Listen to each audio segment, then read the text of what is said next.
goes, hey, listen, this is a little bit weird, but the person who called was adamant that you be there at 5 o'clock, not a minute earlier, not a minute later.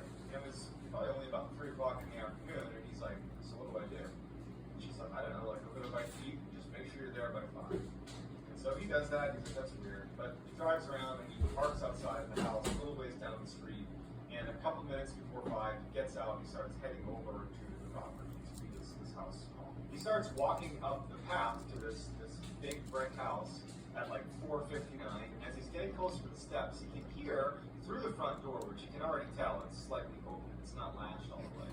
He can hear screaming inside of this house. It sounds like a woman screaming, and it actually sounds like she's screaming to get out of here. But he doesn't really know what to make of it. He has a job to do, so he walks up to the door, and even though it's open, he knocks. And now he can literally hear through the crack in the door that someone in this house is screaming.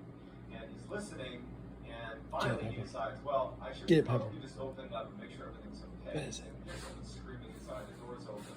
So he opens it up and he walks inside. He takes one step inside of the residence and just kind of peeks around, and he can see a little bit down the hall off to the right, there's an opening to a room.